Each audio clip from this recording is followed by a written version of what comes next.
Bienvenido a casa. En la casa de Dios estaré por largos días. Un día dentro de la casa de Dios es mejor que 1000 fuera de ella. Déjame decirte por qué estás aquí, por qué estás aquí. Estás aquí para hacer sal. Estás aquí para hacer sal y traer los maravillosos sabores de Dios a la tierra. Estás aquí para hacer luz. Estás aquí para hacer luz y mostrar los colores de Dios en el mundo. Dios no es un secreto. No es un secreto. Dios no es un secreto para ser guardado. Vamos a publicarlo. Vamos a publicarlo como una casa en la cima de una colina. La montaña de la casa de Dios será la más alta de todas. La iglesia siempre será mi casa.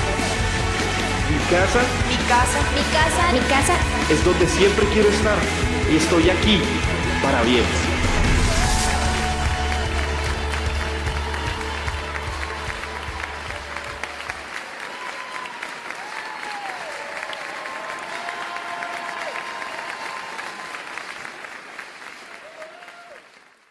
Y al fereceo, al heveo y al jebuseo, a la tierra que fluye leche y miel, pero yo no subiré en medio de ti, porque eres pueblo de dura cerviz, no sea que te consuman el camino.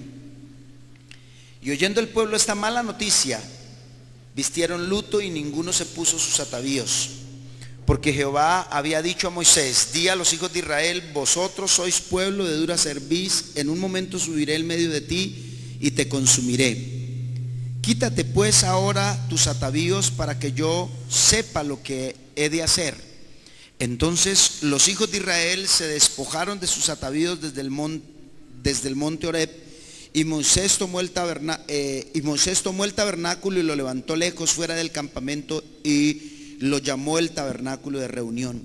Y cualquiera que buscaba a Jehová salía al tabernáculo de reunión que estaba fuera del campamento, y sucedía que cuando salía Moisés al tabernáculo, todo el pueblo se levantaba y cada cual estaba en pie a la puerta de su tienda y miraba en pos de Moisés hasta que él entraba en el tabernáculo. Cuando Moisés entraba en el tabernáculo, la columna de nube descendía y se ponía a la puerta del tabernáculo, y Jehová hablaba con Moisés. Y viendo todo el pueblo la columna de nube que estaba a la puerta del tabernáculo, se levantaba cada uno a la puerta de su tienda y adoraba. Y hablaba Jehová a Moisés cara a cara, como habla cualquiera a su compañero. Y él volvía al campamento, pero el joven Josué, hijo de Nun su servidor, nunca se apartaba del medio del tabernáculo. Y dijo Moisés a Jehová: mira, tú me dices a mí, saca a este pueblo, y tú no me has declarado a quién enviarás conmigo. Sin embargo, tú dices: yo te he conocido por tu nombre y has hallado también gracia en mis ojos. Ahora pues, si he hallado gracia en tus ojos, te ruego que me muestres ahora tu camino, para que te conozca y halle gracia ante tus ojos, y mira que esta gente es pueblo tuyo. Y él dijo: mi presencia irá contigo y te daré descanso. Y Moisés respondió: si tu presencia no ha de ir conmigo, no nos saques de aquí. ¿Y quién y en qué se conocerá aquí que he hallado gracia en tus ojos, yo y tu pueblo, sino en que tú andes con nosotros y que yo y tu pueblo seamos apartados de todos los pueblos que están sobre la faz de la tierra?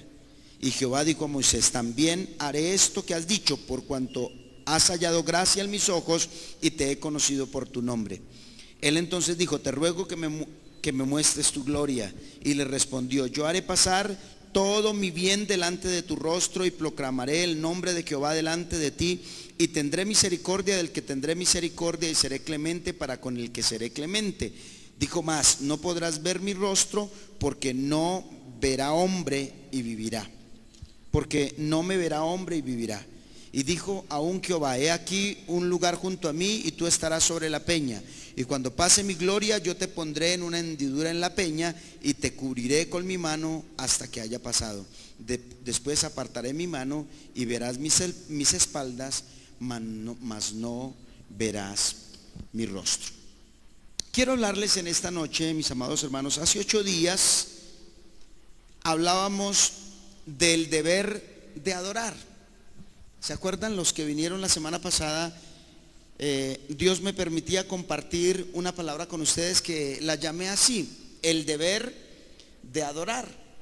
Y básicamente hablamos de 4 cosas. La primera cosa que dijimos es que fuimos creados para adorarle. Lo segundo que dijimos es que Dios nos redimió, Dios nos salvó para adorarle. También dijimos en tercer lugar que como Dios nos creó y nos salvó para adorarle, entonces estamos capacitados para hacerlo. Hablamos y la palabra del Señor nos enseñaba claramente que estamos capacitados para adorar a Dios. Y finalmente, en cuarto lugar, la semana pasada dijimos que no hay excusa para no adorarlo. No hay excusa para no adorar a Dios, porque en esencia nosotros debemos adorar a Dios. Es un deber nuestro adorar al Señor. Y entonces yo decía algo, y ahí quiero estacionarme un momentico para decirles por qué quiero compartir esta noche la palabra de Dios, que ya les voy a decir cómo la he titulado. Cuando decíamos que no hay excusa para adorar a Dios, decíamos que ni aún el mismo pecado que separa al hombre de Dios. La Biblia dice que cuando una persona peca, hay una separación entre Dios y el pecador. Dios sigue amando al pecador. Dios tal vez lo ama más que antes, porque como un buen padre va a amar y va a preocuparse más por su hijo que está descarriado, por su hijo que está viviendo una vida desordenada tal vez. Pero sin embargo, aunque hay amor por ese pecador, el pecado trae una barrera entre Dios y el pecador. Pero sin embargo, aunque hay esa barrera, ni siquiera esa barrera es un obstáculo y es una excusa para no adorar a Dios. Y entonces hablábamos de la mujer que nos cuenta la Biblia en Lucas 8, la mujer que derramó el perfume a los pies de Jesús. En uno de los episodios, en este caso en Lucas, dice que esta mujer era una mujer que era una mujer pecadora. Y probablemente, según lo que se cree, esta mujer era una prostituta. Sin embargo, cuando ella llega, no importa su pecado, no importa lo que ella es, digamos que adorar a Dios rompe esa barrera que el pecado trae entre el pecador y Dios. Entonces, decíamos que ni siquiera el pecado es una excusa. Y que la adoración, en el caso de esta mujer, dice que es la adoración que esta mujer le dio a Dios a Jesús, a través de ese perfume que ella derramó. Decíamos que hizo 2 cosas en ella, y es que perdonó sus pecados. Jesús le dice que sus pecados son perdonados, y lo segundo que dice es que le dio la vida eterna, porque Jesús le declara la vida eterna, y todo fue producto de esta adoración. Entonces, pensando en eso, mis amados hermanos, pensando en la necesidad que tenemos de adorar a Dios, yo quiero predicar entonces a través de este pasaje de la palabra, una palabra que he llamado restaurando la comunicación personal con Dios. Restaurando la comunicación personal con Dios. Como adorar a Dios es una necesidad, como adorar a Dios es un deber, y la adoración trae tantas bendiciones, entonces Dios quiere que nosotros podamos pasar a una nueva dimensión, que nosotros podamos pasar a un nuevo nivel. Yo no sé cuál es su nivel. Tal vez su nivel esta noche sea el peor. Tal vez usted esta noche se sienta tan pecador y tan rechazado por Dios, que usted de pronto no esté fluyendo en su oración, no esté fluyendo en su vida espiritual, no esté teniendo la comunión que usted espera tener con Dios, porque usted cree que ha pecado, cree que ha cometido un error. O tal vez usted se siente muy bien. Tal vez usted se siente en su mejor momento espiritual. Tal vez usted se siente en su mejor etapa cristiana. Usted se siente tan cerca de Dios. Está disfrutando su oración, está disfrutando su estudio bíblico, está disfrutando la música en la iglesia, la música en la casa. Está tratando de vivir una vida recta delante de Dios y cree que está en su mejor momento espiritual. No importa. si usted está en el peor o en el mejor momento espiritual, Dios siempre quiere para nosotros un nivel mayor.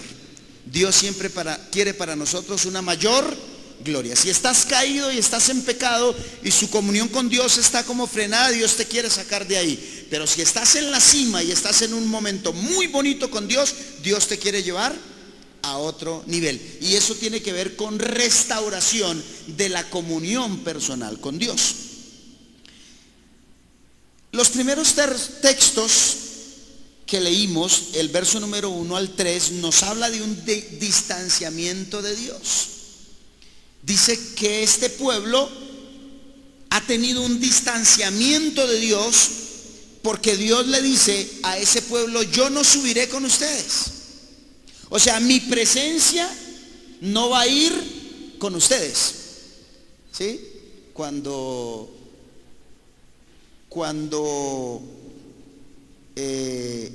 nuestra relación se afecta con alguien, ¿sí?, eso trae consecuencias, ¿sí? Y entonces, por ejemplo, en el caso del Chavo del Ocho, cuando doña Florinda está brava con Kiko, ¿cómo le dice?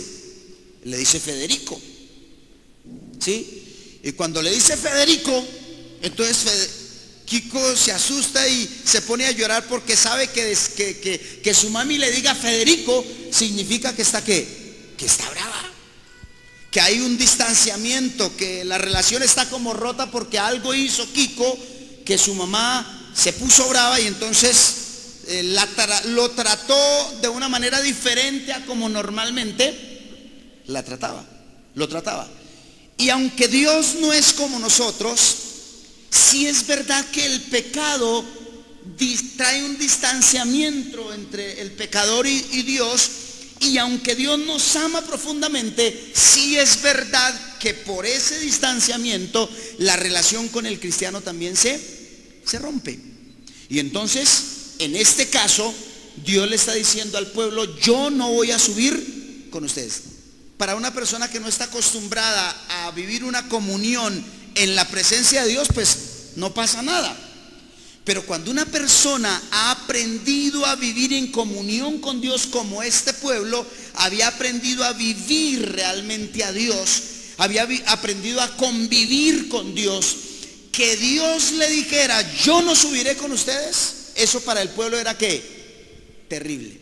Imagínense que esta noche o mañana en la mañana Dios mandara un ángel o él personalmente se apareciera y le dijera: a partir de hoy ya no voy a caminar más contigo.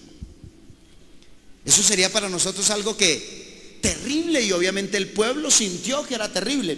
Y el Señor le da la razón. Él le dice: ¿por qué yo no voy a subir? Y le dice: porque eres pueblo de dura cerviz. En otras palabras, eres muy terco.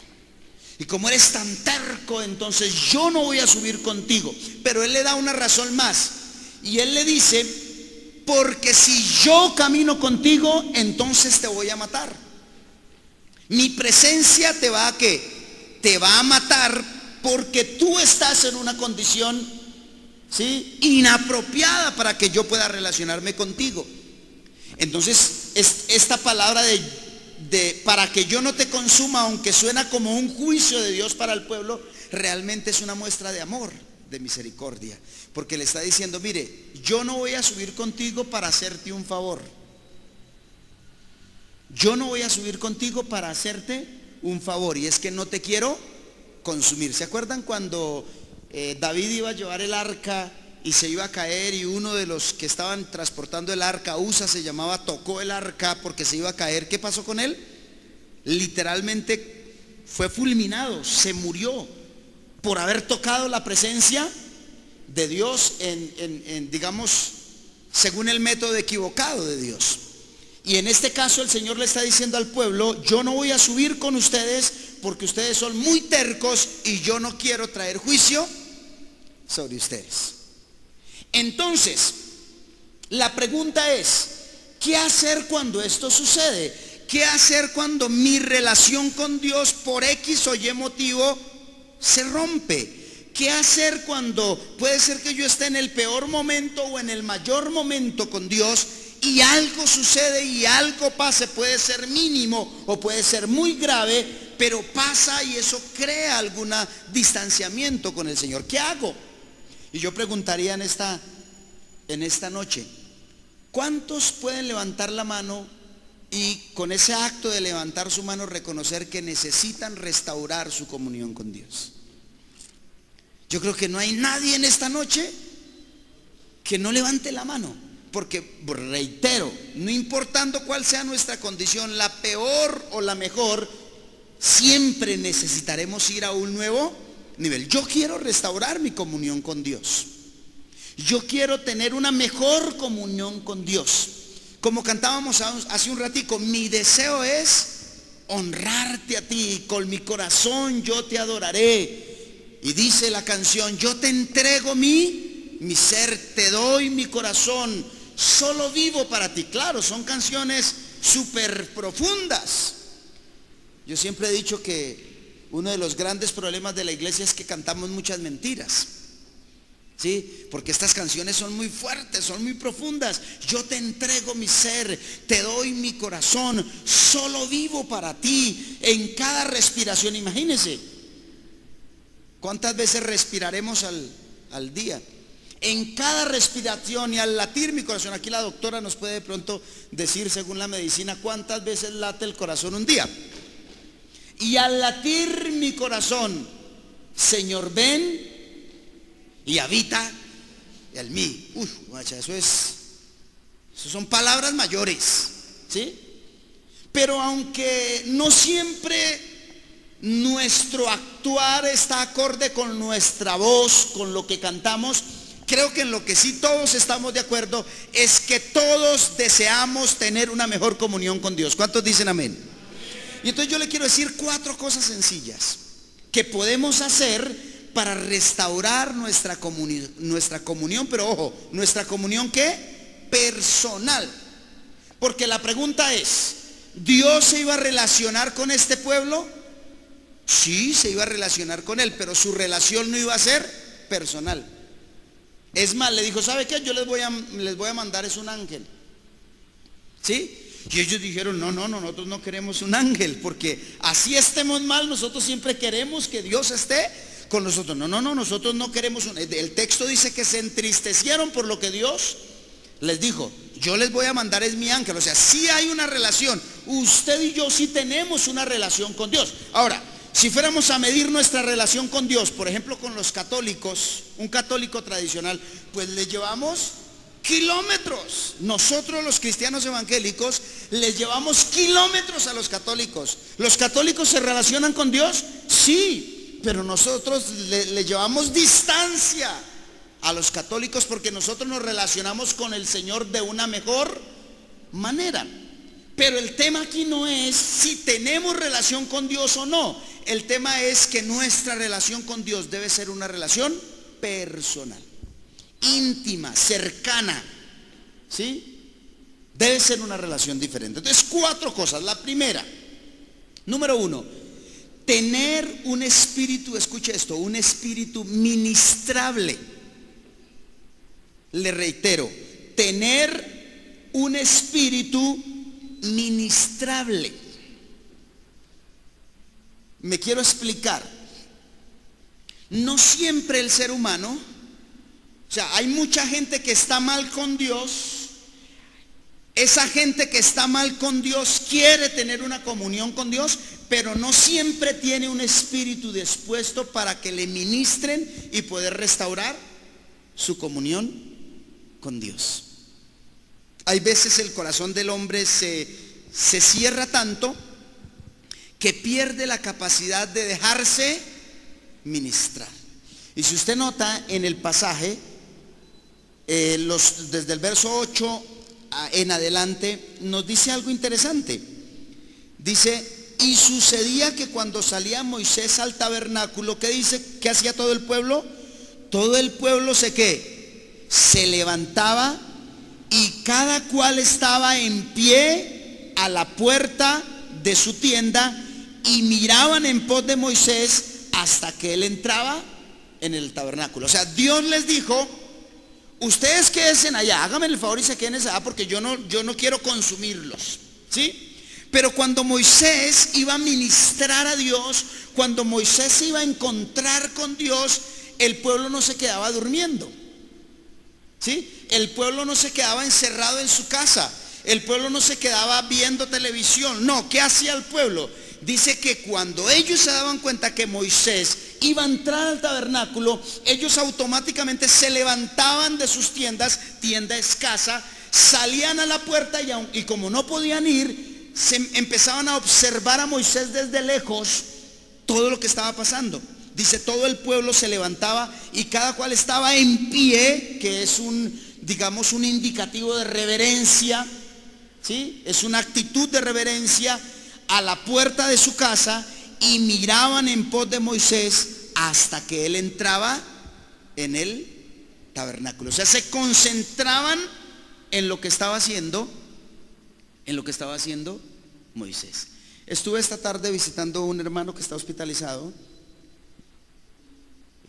Lo operaron anoche, y esta tarde estaba en la clínica San Rafael visitándolo, y él me llevó a visitar a otro muchacho que estaba también ahí. Le pegaron 4 puñaladas y fuimos con él. Él me lo quería presentar y estábamos hablando con el muchacho está bastante mal también, pero yo le dije, ¿me dejaría hacer una oración por usted? Y yo le dije, ¿me dejaría hacer una oración por usted? Y los ojos de ese muchacho se encendieron, y con un rostro muy alegre, muy dispuesto, dijo, claro. Y yo ni me di cuenta, yo cerré los ojos y empecé a orar por ese muchacho y empecé a declarar cosas sobre ese muchacho. Y mi amigo, al que yo estaba visitando, que estaba ahí con su suero y todo eso, se puso a llorar de ver la actitud del muchacho. Y me dice, pastor, mire, cerró sus ojos, usted viera la actitud de ese muchacho cuando oré por él. Ese muchacho tenía un espíritu ministrable, no es cristiano. Es un pagano. Por robarlo le pegaron 4 puñaladas, pero su espíritu estaba completamente dispuesto para hacer ¿qué? Ministrar. ¿Quieres restaurar la comunión con Dios? ¿Quieres ir a un nivel diferente en Dios? Número 1, tenga un espíritu ministrable. Es que hay veces las personas hay veces las personas como que conocen de Dios y como que dan unos pasitos en Dios, y ya después como que es muy difícil que alguien les pueda ministrar. A mí me preocupa, hay veces, los hermanos que se convierten al Señor y empiezan a crecer en Dios, porque cuando llevan 5, 10 o 15 años cambian. Debieran estar más dispuestos, debieran estar más preparados, pero pasa hay veces lo contrario, que entre más los hermanos llevan años en la iglesia, entre más los hermanos caminan con Dios, más endurecen su corazón. ¿Sí ve que eso es paradójico? Es paradójico porque se supone que cada día, cada semana, cada mes, cada año en el Señor debiera disponer más el corazón, debiera preparar mejor el corazón para ser ministrado. Pero no, hay veces, no pasa en todos, pero hay veces pasa mucho en el pueblo de Dios, que entre más tiempo con Dios, más dureza de ¿qué? De corazón. ¿Sí? Porque se pierde esa capacidad de ser como dice la Biblia, como niños. Entonces, ¿quieres restaurar tu comunión con Dios? Ten un espíritu ministrable, ten un espíritu enseñable, ten un espíritu fácil de ser ministrado. Amén. Que venga tu pastor, que venga tu líder, que venga cualquier persona, hasta la más sencilla, hasta la más humilde, y tú puedas tener el corazón tan abierto, que fácilmente el Señor pueda ministrarte. Amén. Amén, hermanos. Que fácilmente el Señor te pueda ministrar, porque cuando estamos en esa condición necesitamos estar abiertos para recibir. Amén. Cuando Jesús vino a la tierra, Él encontró entre comillas, en la iglesia de esa época, o mejor en la religión de esa época, Él encontró un espíritu completamente cerrado. Los religiosos de la época no tenían un corazón ministrable, no tenían un espíritu ministrable. ¿Sí? Para ellos era, para Jesús fue muy difícil entrarle a los religiosos. Para Jesús fue muy difícil entrarle a los ricos. El Señor, ¿a quién le entró? A la gente popular, a la gente normal, porque esa gente tenía algo diferente. Y es que tenía un espíritu, ¿sí?, ministrable, enseñable. Entonces un día los fariseos le dijeron al Señor: no, pero ¿qué tal Jesús, que anda comiendo con pecadores, que anda por ahí dejándose adorar de prostitutas? Uy, no, ese Señor, ¿qué le pasa? En lo que leímos la semana pasada, dijimos que los fariseos le decían, se preguntaban en sí mismos y decían: si este fuera profeta y si este realmente fuera lo que dice ser, se daría cuenta que quien lo está tocando es una mujer pecadora. ¿Sí? Porque ellos no podían entender. Entonces un día el Señor los confrontó y les dijo: bueno, yo pregunto, ¿un médico a quién es que atiende? Y todos dijeron, obviamente, pues a los enfermos. Dijo: bueno, pues yo vine por los pecadores.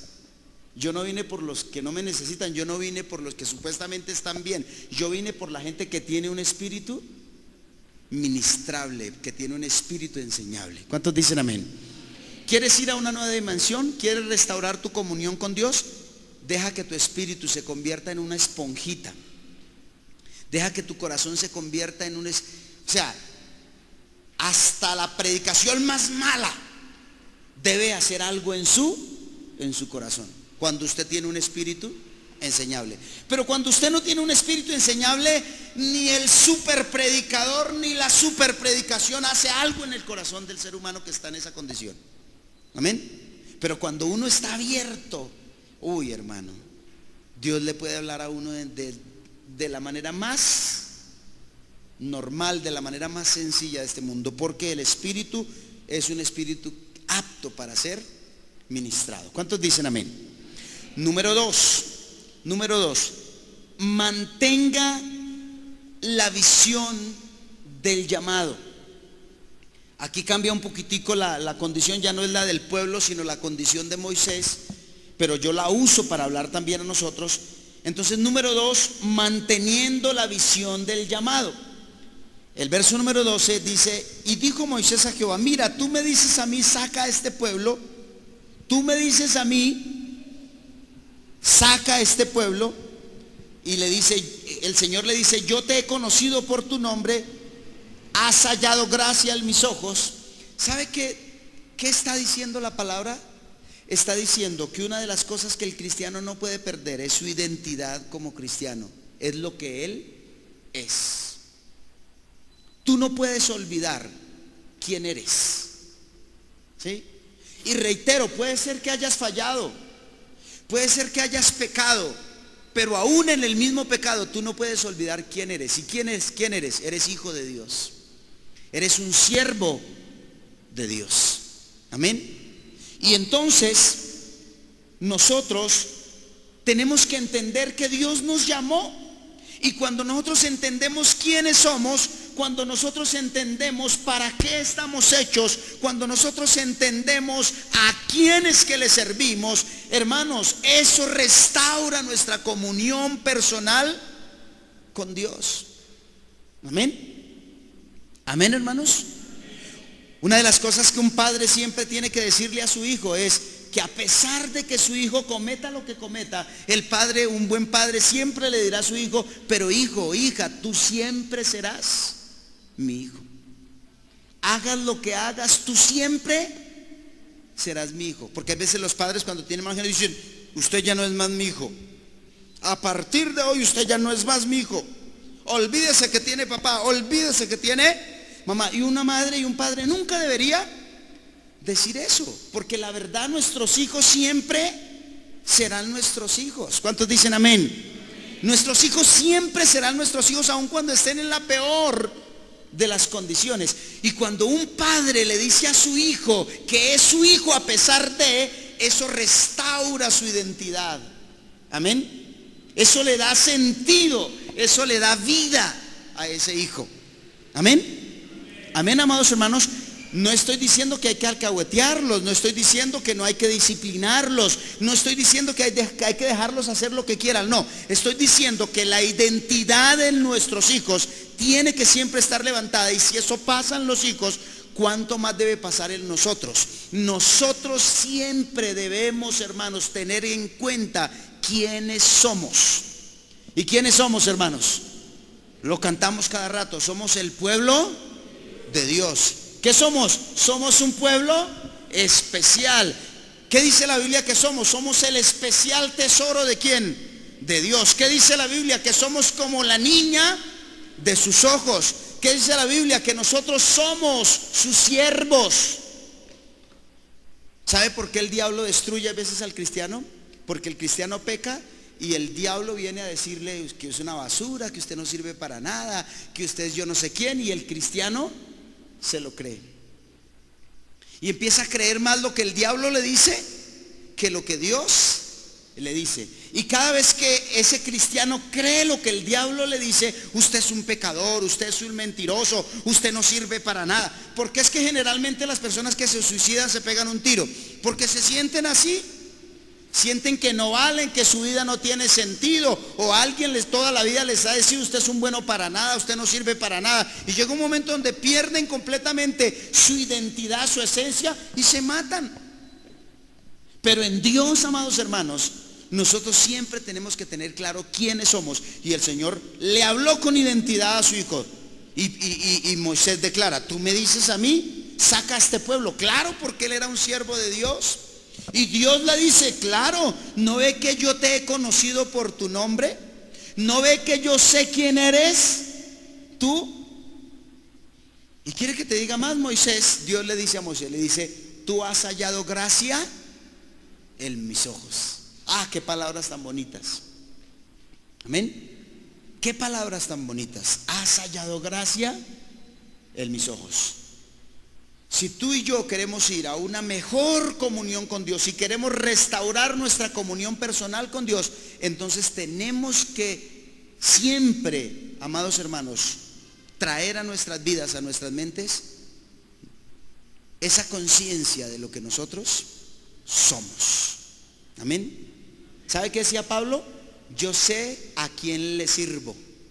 Eso decía Pablo, yo sé en quién he creído. Esas eran palabras del apóstol Pablo. Yo sé a quién le sirvo, yo sé a quién le he creído, yo sé a quién es mi Dios. Y eso, hermanos, hace que por más circunstancias difíciles que una persona esté viviendo, puede ser por pecado, o por crisis, o por enfermedad, o por lo que sea, cuando uno sabe lo que es, uno se levanta hasta de las mismas cenizas y restaura su comunión con Dios. ¿Cuántos dicen amén? ¿Cuántos le dan la gloria a Dios? Número 3, esta me gusta mucho, no resignándose a vivir lejos de Dios. Hay gente que se resigna a vivir lejos de Dios. No, yo ya la embarré. Usted le pregunta generalmente a la gente que se fue al mundo otra vez, que dejó de venir a la iglesia, y uno le pregunta y le dice, ¿qué pasó? Y dicen, no, es que incluso hay gente que se atreve a creer o a decir, no, es que, no, yo creo que eso, yo no estoy para eso, o yo ya no sirvo, etcétera. Pero aquí el verso número 13 al 15 dice algo tan bonito, dice, ahora pues si he hallado gracia en tus ojos. Mire la pregunta, o mire la declaración de Moisés para Dios. El Señor le dice, sí, yo he hallado gracia ante tus ojos, tú me conoces por nombre propio. Ahora pues si he hallado gracia en tus ojos, te ruego que me muestres ahora tu camino para que te conozca y halle gracia en tus ojos, y mira que esta gente es pueblo tuyo. ¿Quién está hablándole a quién?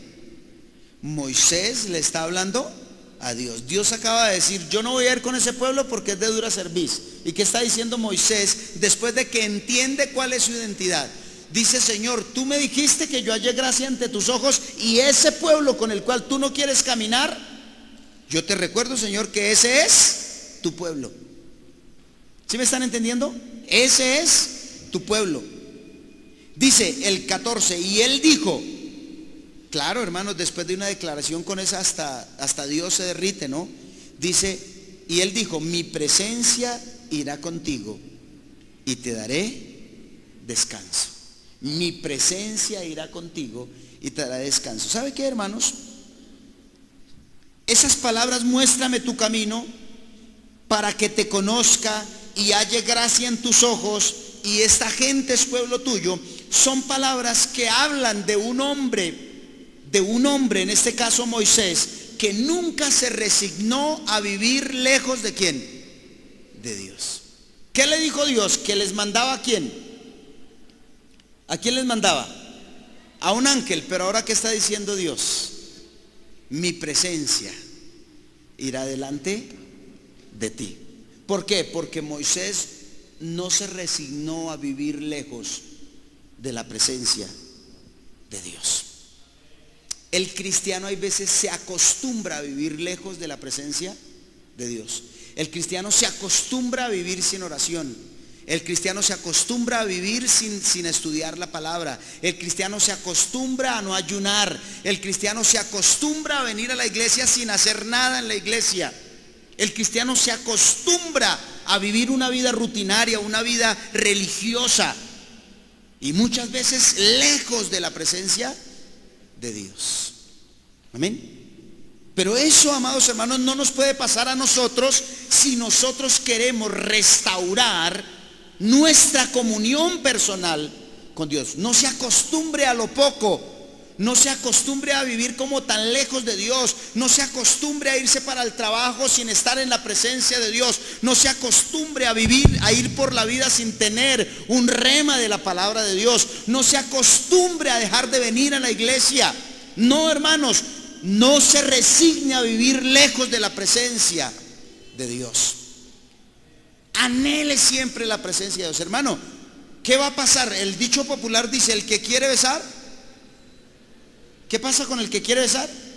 Pues debe buscar la boca, ¿sí? Y el que busca la boca, pues lo más probable que encuentre es un ¿qué? Que le chanten su pico, ¿cierto? ¿Qué pasa con el que siempre busca a Dios? ¿Qué pasa con ese que no se acostumbra a vivir lejos de la presencia de Dios? Pues, ¿qué dice la Biblia? Que el que busca, ¿sí? Al que llama le abren, al que busca encuentra. Entonces, si usted no se acostumbra a vivir lejos de la presencia de Dios, lo más seguro es que la presencia de Dios descienda a vivir contigo y te diga también a ti como a Moisés: mi presencia irá delante de ti y te daré descanso. A veces la gente está tan lejos de Dios que cree, como yo he dicho muchas veces, que ya Dios no lo escucha, que ya Dios no lo perdona, y entonces cancelan toda su espiritualidad. Pero eso es necio. Cuando más mal estamos es cuando más debemos tirarnos a los pies del Señor. Es cuando más tenemos que clamar de rodillas al Señor, ¿sí? Puede ser que cuando estemos andando rectamente delante de Dios, como el pueblo, podamos ir de pie y hablar con el Señor de pie. Pero cuando estemos mal, tenemos que tirarnos ¿es de qué? De rodillas y humillarnos para clamar a Dios por su misericordia.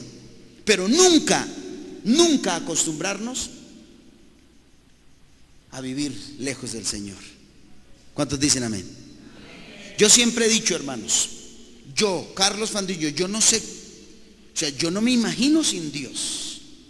Desde que era un niño yo conozco a Dios, y yo no me imagino, yo me asombro, yo no sé cómo una persona puede vivir sin Dios.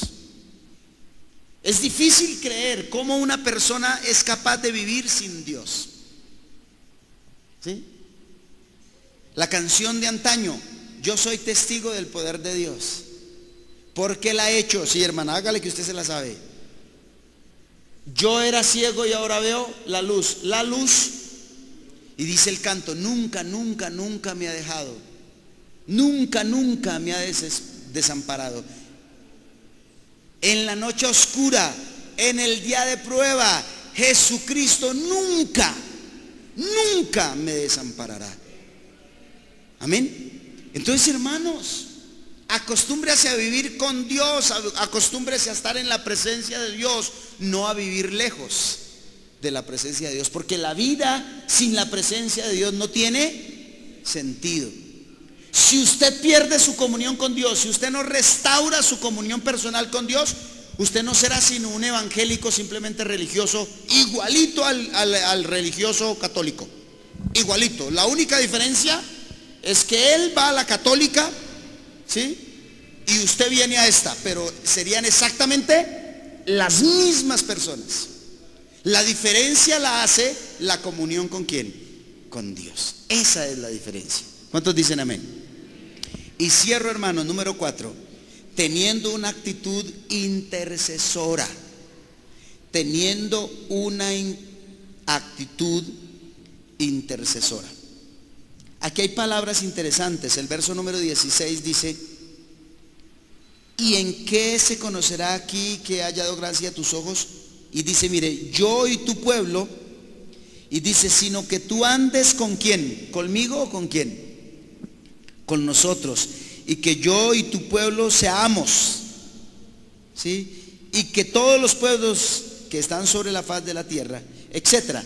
A lo que yo quiero hacer mención es que las palabras hemos, seamos, nosotros, el verso número 34 también habla, dice nuestra, tomamos tu heredad. Todas esas son palabras que están en plural, que hablan de una persona intercesora. Amén. Una persona intercesora, si ustedes se acuerdan de Nehemías, Nehemías hacía propio su pecado. Nehemías no decía, Señor, Nehemías no oraba como el publicano, Señor, gracias porque yo no soy como el fariseo oraba. Señor, gracias porque yo no soy como este publicano. Yo oro 3 veces al día, yo doy mis diezmos, yo ayuno, decía el fariseo, ¿no? ¿Sí? No, Nehemías no oraba así. Nehemías decía, Señor, hemos pecado contra ti. Señor, te hemos defraudado, nos hemos olvidado de tus leyes, aunque tal vez él no necesariamente lo haya hecho, pero él se sentía parte del problema. Amén. Y cuando una persona tiene una actitud de intercesión, yo lo reto, deje de pedir por usted y empiece a interceder. Puede ser que usted esté bien mal, pero identifique rostros, personas de la iglesia que usted considere que necesitan oración y empiece todos los días a orar por ellos, a orar por ellos, a orar por ellos, y verá que su vida espiritual va a cambiar. Claro, usted lo puede hacer también por usted, interceder también por sí mismo, es la petición, pero la intercesión va más allá porque es profética. Amén. Pero cuando usted se va de rodillas y le dice, Señor, ten misericordia de mí, yo solo soy un hombre que te necesita, Señor, tal como yo soy, vengo a ti, Señor, tú sabes cómo yo soy, Padre, tú sabes lo que pienso, lo que siento, tú sabes en qué ando, pero Señor, ten misericordia de mí, Señor, acuérdate de mí, yo te quiero servir, yo te quiero honrar. ¿Cómo me gustaban? Por eso me gustan mucho las canciones viejitas, porque tenían mucha doctrina, ¿sí? Toma mi mente, Señor, para ti, mis pensamientos purifica, sí. Es que yo quiero obedecer y también quiero vencer, pero nada puedo hacer sin ti. En tu presencia, Señor, habitaré como un gigante, a mi lado tú estarás. Seguro estoy que venceré, con Cristo todo lo podré para adorarte por la eternidad. ¿Sí? Tú eres el alfarero que con tus manos me has formado. Y aunque pasen los tiempos, pasen los años, más te venero. Rompe mi copa, rompe mi vaso, rompe mi cántaro y hazme de nuevo. Eso es intercesión, hermanos. Eso es intercesión. Y cuando usted hace eso por sí mismo y por los demás, ay, hermano, su vida espiritual se dispara completamente. Amén. ¿Cuánto le dan la gloria a Dios? ¿Cuánto le dan la gloria a Dios? Entonces, amados hermanos, nunca es tarde para empezar. El gimnasio de Dios, hermanos, está esperando por ti. Y desde el verso número 17 hasta el terminar, usted sabe lo que el Señor le dijo a Moisés. Cómo el Señor empieza a hablarle y Jehová dijo a Moisés, también haré esto que has dicho. O sea, en otras palabras, el Señor le concedió a Moisés todo lo que él pidió, todo lo que él quiso. Dios empezó diciéndole, yo no voy a subir con ustedes. Y el Señor terminó diciéndole, ¿sabe qué? Si voy a ir, voy a tener cuidado de usted, lo voy a esconder allá en la roca, solo va a ver mis espaldas, pero tú me vas a ver. Mire cómo cierra ese capítulo 33. Dice, después apartaré mi mano y verás mis espaldas, mas no verás mi rostro. Pero le estaba hablando de esa restauración. El Señor les dijo, Yo no puedo ir más con usted porque ustedes son tercos. Pero el Señor termina diciéndole, sí, tú sí me vas a ver. Y el pueblo iba detrás de él. Mi presencia irá contigo y te daré descanso. Entonces, mis amados hermanos, usted tiene que pasar de la incomunicación a la comunicación impersonal. Es una comunicación con Dios, pero no directa. Tiene que pasar a la comunión personal con Dios.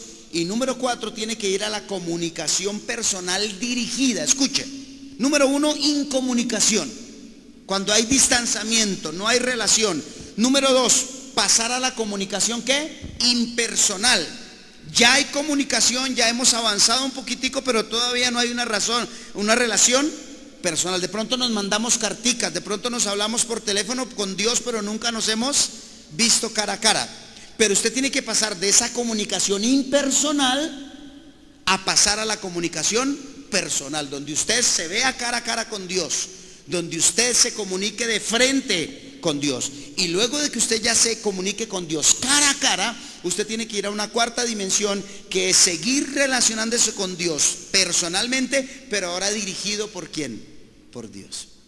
Es cuando usted se ve con Dios, pero el Señor le da orientación y le dice, yo quiero que hagas esto, yo quiero que hagas esto, yo quiero que hagas lo otro, yo quiero que, sí, y que se comunique, que nos dirija. Amén. Y cuando uno llega a ese nivel, hermanos, la oración nunca vuelve a ser la misma. Entonces, amados hermanos, tenemos tarea, tenemos un reto. A partir de esta misma noche, a partir de mañana, tenemos el reto de empezar a restaurar nuestra comunicación personal. ¿Con quién? Con Dios.